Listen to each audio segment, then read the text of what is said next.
President Mahama into pa semna na wugina platform so kase sa agenda 111 na do dan koku for e sin across Ghana no dem fa so bi ani so no the President Mahama sebi asem no dwene wansa na woka oman yetima ahia wum sei oman ahokyire Mame Mao Akwaba Emfa Umbra Ghana Nsem TV GH so wafreme Adwoa search name. Ebusiafo Ghana fo ebisa His Excellency John Dramani Mahama say ono na oka say obe create jobs na youth bia enye bia ye a the policy awa to the 24-hour economy ebetuja during the campaign eye 2024 no na nipa oka say obe create jobs no bia enye bia ye no afei His Excellency John Dramani Mahama last obe kasa ya with the Agenda 111 hospitals, I don't think it was a very prudent idea to start 111 hospitals at the same time. At least they should have been phased out, but some at foundation level, even some of them, people took the mobilization and never went to site. Yoko is going after them.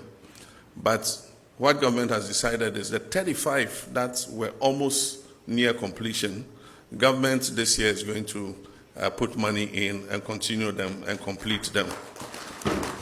And then adequate provision will be made in the next budget to clear another batch of them. But we're also inviting the faith-based organizations that run hospitals to adopt some of the hospitals that they think they can complete and bring into operation. And so that is going on. Hospitals na. His Excellency the former president now Don Akufo-Addo promise Ghana for so besia momo. Indeed, odi ni boshe so esi fa no. His Excellency John Dramani Mahama se bi onyansa enim. Neno na Ghana fo bi ebisa ne se na His Excellency John Dramani Mahama. Hospitals ni mom nyansa enim na mom o market na wo se wo ba besi dia 24-hour economy. Eni nyansa wo ma na.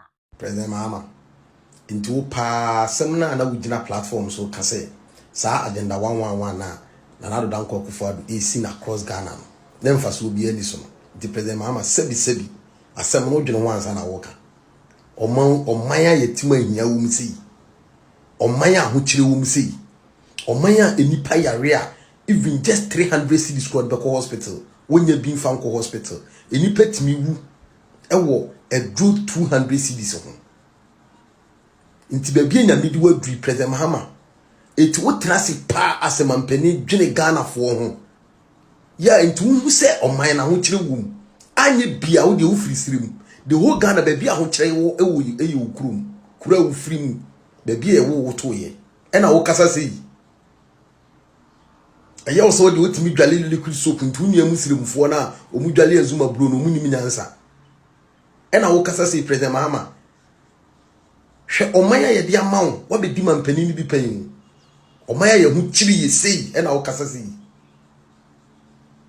hwe appointees hwe ministers hwe ne ma omo ye ene o minister na mo otimi de cast 10 ene nam good minister na makasa o de number 10 President Mahama anye bia no Ghana fo na ato abade amawo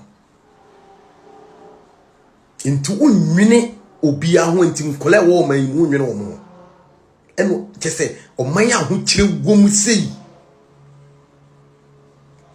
kama wo au kasa sei President Mahama into oman ya de akoi eya wo fe do oman ne kolinti eya wo fe hwensema wo opposition wo kekae hwensema wo opposition wo kekae eti His Excellency John Dramani Mahama 2024 during the campaign time no he made a whole lot of promises na promise back one the promises ni mu akotini ye pa any 24-hour economy no na His Excellency John Dramani Mahama at this 24-hour economy no betu edwa no some of us ye bisa no questions say Ghana hanom ye ni factories ye ni enough factories impo ye light ho kra asem bebre inti dem pa no de ba be 24-hour economy ye bisa sa questions na but NDC fo enti ni amaye answers are no mo de maye ne say 24-hour economy na is about morning shift afternoon shift and evening shift na sa shift na no company ben na mo de ben run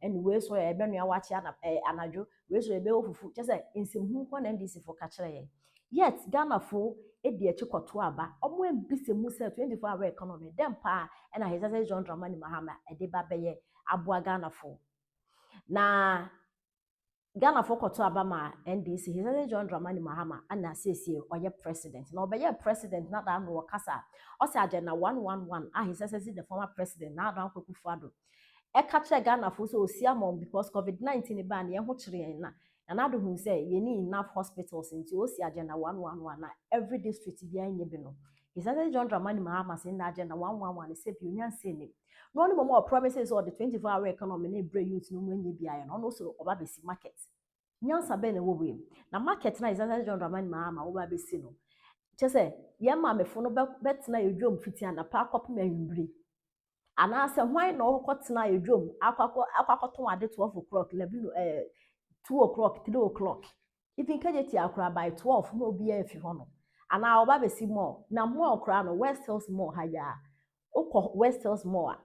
By 10, no be a few honor. Into market now, Mahama so be seen or they are supporting 24-hour economy. No. Clearly, Sabio doesn't make sense.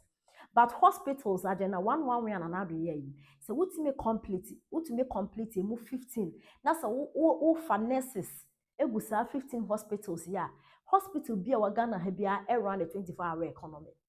And the promise now making a ultimate fulfilling at least and Kajana 111 finish it. What is our finish no more for credit in the market start see hospitals. They said another promise saying no. Now for youth no nurses no mo gufie na. Most we create online then no more apply for. More apply or mo hwe no. And kamunye genuine na mo form na mo form ko gu no mo nye adwuma. Adwuma ben and since I adwuma we so Mahama's hospitals no enya papa nyanse enim say na do city hospitals name market the answer wo because market no obi ba akotena ho 1 2 3 4 a otonade na me ma ada no ma sorry akota de 12 o'clock na okrofo bi hyiam no de dade simi so a na megimi anasa ma abodam ba de adio Abuza for me chiao baby a video we eba wanim bia pacho me de osurabofo din esra o se nyato boase na tie video no kwose awieye na tie asem na me kana se ansa na wo comment bia wetimi atworo hwe Ghana fo ho there were very big problem kase pa wo Ghana ha na problem ye woni nyina eye ya adwen mu enye o man we na sika ni mu enye ye mpanimfo no mu nim ne ekọ ana se bia boni bi ne aye obi na o punish ye ya problem ha Ghana fo ni nyina ne de ye kom ni nyina ya adwen we need to have a recycle of our mind. Where President John Dramani Mahama ama Ghana fo ni meguase. President John Dramani Mahama wa ma Ghana fo ni meguase. I tell you. President John Dramani Mahama me akasa me president. Wa be ye vice president for 4 years. Wa be ye president for 4 years. Ye ba mu governance mu experience a President John Dramani Mahama currently obi enu wo sa experience ni chen papa. Papa itina efie for 8 good years our position na or leader of NDC. Our to Ghana for ni nyina team oni mu problem bi o kaso Ghana nyina team ni nyina. Promises are President Mahama a promise Ghana for GDA to abadi man no. 1.5 year ni. President ontumi for Feli ba kokra. President John Mahama ontumi for Feli ba kokra. Sesia wo ye nurse ni na se ofa ka ana se wo ye nurse na ogina kwan na opeka akra na obi ampese ma lift because abana mko tu ma President Mahama na mosi alawa na yaje abano ye nko tu ma Akufo-Addo ye be to ma President Mahama no obi obehu nurse ni bia na nipa ko no bu afu on say na nurse 4 year demonstration kwa obi adwin ko so obi akra mfi wo on say the public servant teacher for kasako obi antie obi edi o matem.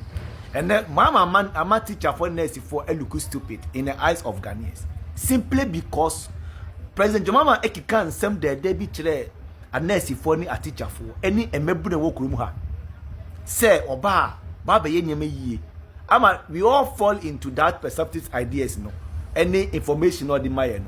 Ama ye di koto aba. Ama omu ni ye nya adwen omu ni mapani nya adwen at that time na ene no omu anya ye. Nti ene ye ni mu egu ase. Ewo man mu ha NDC and Mahama or my Ghana for any guasi. And then nipa or company Mahama and any guasi. But omuntimi mabo ntimbeka. But within them no, they are very disappointed. And the aura yenti wasembia.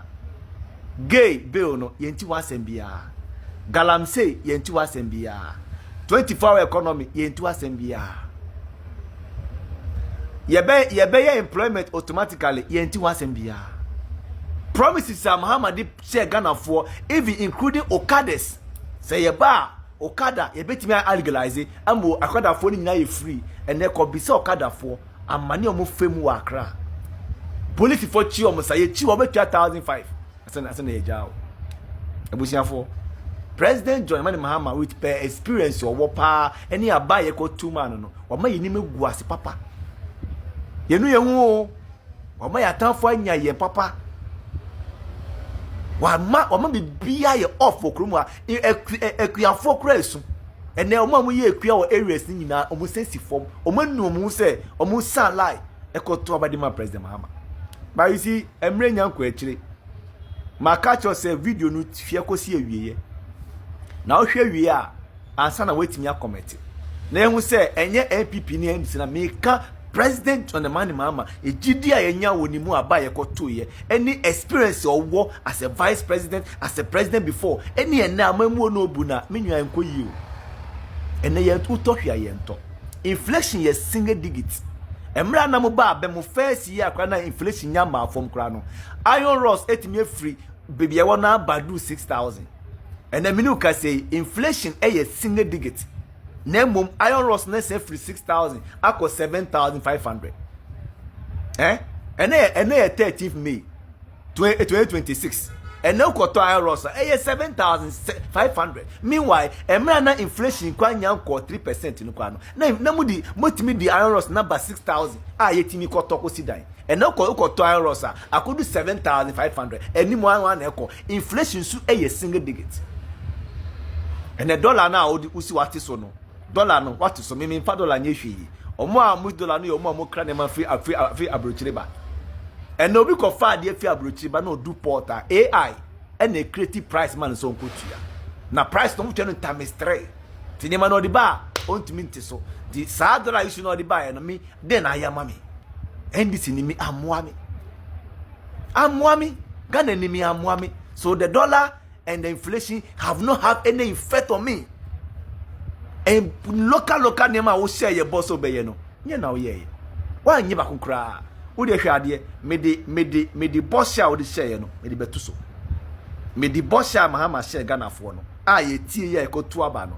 Hwe sa boss no. Na ye hwe ade na ye mesese me ba. Hwe wo de hwe boss no de tu so no. Na bisa wo se mu ne na wetimi aya na.